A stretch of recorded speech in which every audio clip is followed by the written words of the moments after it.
75வது வயசுல ஆபிரகாமை தேவன் அழைத்து, நான் சொல்லும் இடத்துக்கு வான்னு சொல்லி கூப்பிட்டப்போ, நான் உன் சந்ததி எப்படி ஆசீர்வதிப்பேன்னு சொன்னார்.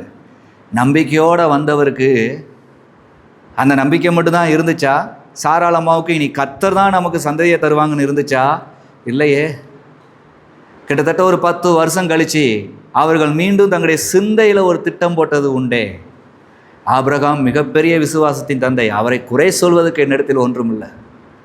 அன்றைக்கி 10 வருஷமாக ஆண்டவர் சொன்னபடி நடந்து, அன்றைக்கி பைபிள் அவங்க கையில் இல்லை, ஏசப்பா அவங்களுக்காக மரித்து உயிர்த்தெழலை, பரமேறலை, எதுவுமே அவங்களுக்கு இல்லை. ஒரு குரல் கேட்டு அந்த குரலை நம்பி தான் சொந்த இடத்தையும் சொந்த தேசத்தையும் சொந்த வருமானம் எல்லாத்தையும் விட்டுட்டு நடந்த ஆபிரகாமை போல நடக்க ஒருவரும் இல்லை, உண்மை. ஆனாலும் அந்த ஆபிரகாமுக்கு ஏன் ஆண்டவர் அப்பொழுதே சந்ததியை தரலை? அவங்க எல்லாவற்றையும் விட்டு வந்தாலும் ஆபிரகாம் ஐயாவும் சாராளம்மாவும் சேர்ந்து ஒரு திட்டம் போட்டாங்க. சாராளம்மா சொல்கிறாங்க, எனக்கு கற்பம் செத்து போச்சு, நீங்கள் வேணா ஆகார கல்யாணம் பண்ணிக்கோங்களேன்னு.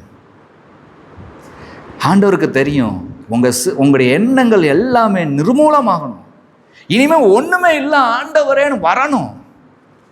பொறுமையோடு இருந்தார் கர்த்தர்.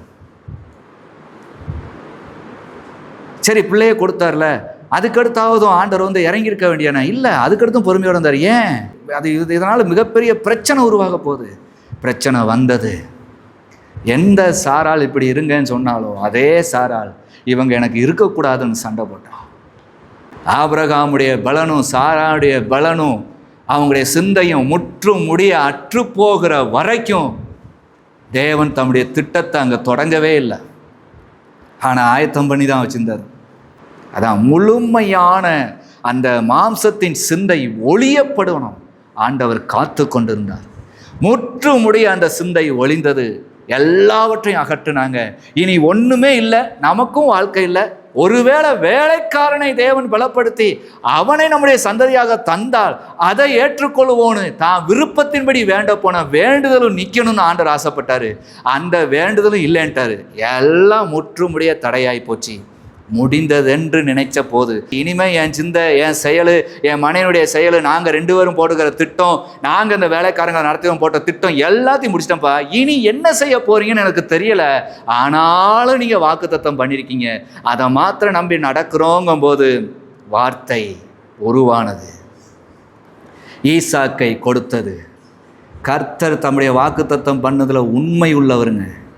ஆனால் மனிதர்கள் அதிலே தேவையில்லாத திட்டத்தையும் செயலையும் கூட்டம் போட்டு ஆலோசனை போட்டு ஆண்டவரே இல்லாமல் வைக்கும்போது அதுலேயும் அவர்கள் தோற்று போன பிறகுதான் ஆண்டவர் இறங்குறார். உங்கள் வாழ்க்கையில் நிறைய காரியம் ஆண்டவரை நம்பி தோற்று போய் இருக்கமே இருக்கலாம். ஆண்டவரை நம்பி வந்தால் மட்டும் பத்தாது. ஆண்டவர் சொல்லுகிறபடி நடக்காம உங்க சுய சிந்தையின்படி இங்கே நடந்ததுனால தான் அந்த தோல்வியை தவிர, மீண்டும் அதே ஆண்டவர்கிட்ட தோல்வியை ஒத்துக்கிட்டு இது என் சுய சிந்தையினால வந்தது, என் சிந்தையை முற்றுமுடிய தாழ்த்தி கொடுக்குறேன்ப்பா, இனி உங்களுடைய சித்தம் நடக்கணும்னு ஒப்பு கொடுத்து பாருங்களேன்.